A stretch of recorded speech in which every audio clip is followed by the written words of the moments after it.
assist you.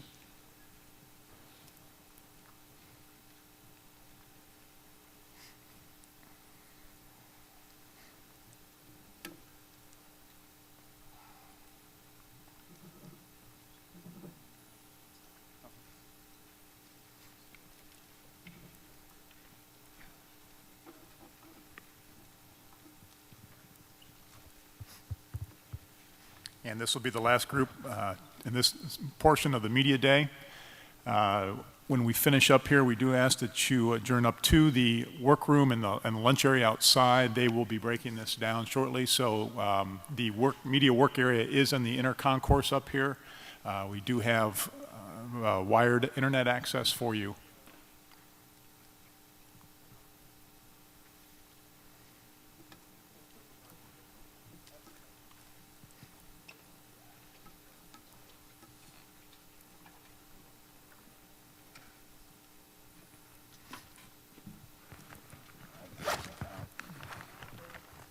You guys.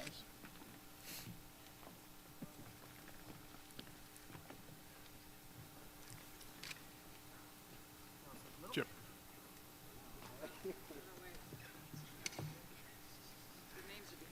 Where are they? Someone give us a swing. Hi, Kenyon. You could have changed it up, Coach. Yeah, you could have changed that up. I rely on Kenyon. All right, Chip, grab a microphone, give us an opening statement. We're excited to be back at this again. It kind of signifies the start of college football for us. We finished last April 28th and had a great spring as a group. But now it's been in these guys' hands for, since then, and couldn't be in two better hands. They've done a great job. We've got great leadership from this group, and we're excited. We have a team that's coming off the Rose Bowl. Great victory for us, and I think that springboarded us into the offseason. We only had 10 seniors on last year's team, so we were a relatively young team. 80% of our team's coming back. And then the unique thing is that just coming down here looking at the roster, we only have 16 seniors on this team, and we have 65 freshmen and sophomores. So we know with a youthful group like that you're going to have great leadership from your older players, and these two guys I got with me right now, Kenjon Barner and Michael Clay, kind of epitomize that. Real proud to say both of them have already graduated.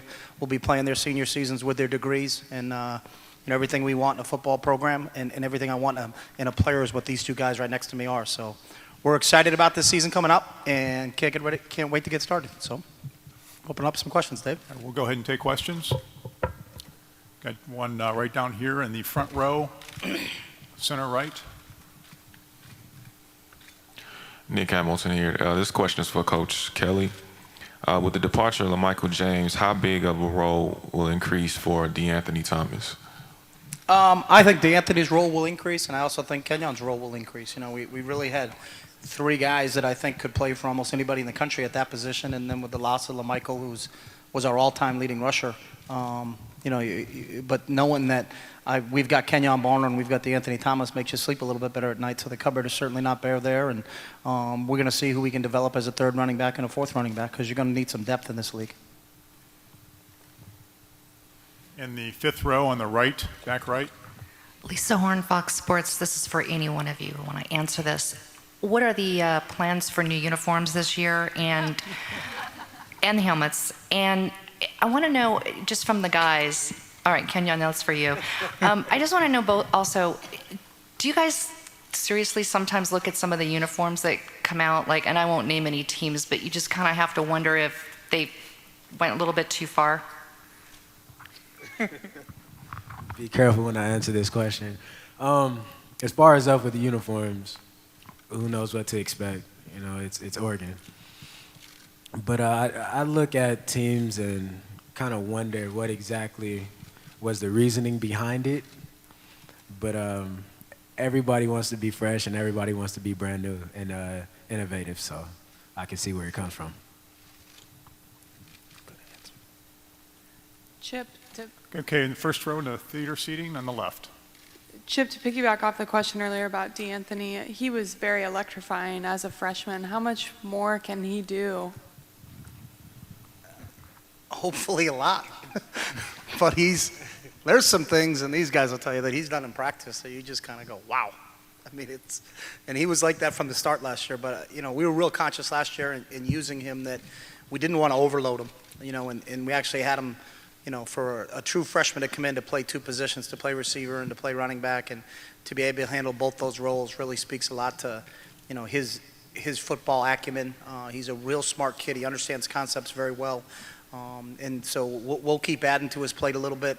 I don't think the only thing we won't do is let him throw, because I've seen him throw a little bit, right, Kenyon? And I don't know if he's got the arm that he's going to go out there and throw the ball. But I think you'll see him a little bit more in the kick return game, maybe a little bit as a punt returner. But I think our job as coaches is knowing when you got somebody as talented as him, is we got to find different ways to get him the football. Fourth row on the left-hand side here on the end. Chip, this is Tom Fitzgerald, San Francisco Chronicle. You've had an NCAA investigation hanging over your head for quite a while. I'm curious what you thought about the punishment that was handed out to Penn State yesterday. Obviously, it came very quickly, and the situations between the two schools are vastly different. But what did you think of the fairness of it? When I heard what happened to Penn State yesterday, I still don't really think about the sanctions. I think about the kids that were involved in the heinous crime that was committed, and I think that's where the attention should be, of, really protecting the youth of this country should be first and foremost what goes on. In the center, same row in the center. Michael, being on the opposite end of that quick strike offense, you guys having to be out on the field for so long, one of the most lopsided time of possessions for a defensive unit. What measures do you guys take to be properly conditioned for that defense and being out on the field for so long? I mean, we go against the fastest offense in the country, 4 times out of the week. So I think we're just mentally and physically prepared to go, 60 minutes with any team, because we go against our offense, maybe 10 minutes throughout the day, but you're pulling out 40 plays, that's unheard of right there. So I think we just kind of get ready for that in the summer, and during practice against, the fastest offense in the country. In the theater, seating on the right, about 3 rows up. Kenyon, Trent Shalom, IBN Sports. What kind of pressure are you feeling in regards to Michael James leaving and you and D'Anthony really back? Are you feeling any sort of pressure here? Pressure is what you feel when you don't know what you're doing. I've been in this position before. I've been in this position, quite a few times throughout my career here at Oregon, where my name has been called upon. Yet it'll be called upon more often now. But it's nothing new. It's nothing that I already haven't been and experienced, so not too much pressure at all. We'll stay in the center in the back row. Sarah Cazell, Pac-12 Digital. We've been soliciting fan questions on Facebook and Twitter. So for Michael, Jenny Ann wants to know, she says the Ducks defense is criticized consistently in national sports media for lacking the so-called tougher, heavier defenses against the Midwest and the South. How do you shake this stereotype? This kind of goes against what you just said. I mean, that's just the players they recruit. We recruit, athletic people, What people don't see is we've got guys that reach up to 295, 300, but they run just as well as anybody else in the country. So I feel as how we recruit just goes against what the SEC or the Big Ten might go up against. And I think it works for our defense, personally. We don't want the big, slow, clunky guys that get tired after 2 plays. You want guys that give you 4 hard plays, come back, get a drink of water, then come right back in, and they've got the same motor as anything else. So I think it just fits our defense, how we play and how we recruit.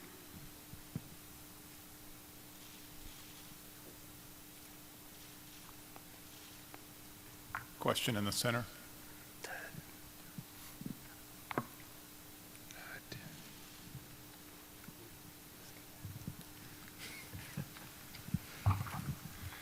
Chip, 2 things. D'Anthony, is he more of a running back now, or is he just split evenly between running back and receiver? And can Kenjon, LaMichael's durability was pretty underrated. Can Kenjon carry the ball as much as LaMichael did, get as many touches? I don't know what D'Anthony is, to be honest with you. I think he's a special talent that you just figure out how to use him and get him the football. And I really believe Kenjon can handle the load. We don't want anybody to be carrying the ball 30 times a game. That's happened a little bit in LaMichael's career just because maybe Kenjon wasn't available in that game, but usually when we have two guys, we're going to split carries between those two guys. So depending on the depth behind those two guys will really determine how we're going to use those guys. But, you'll see them both on the field at the same time.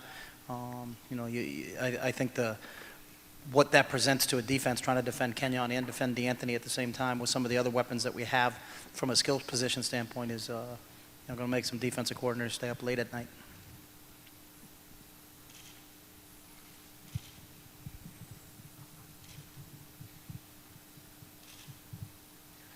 Any more questions?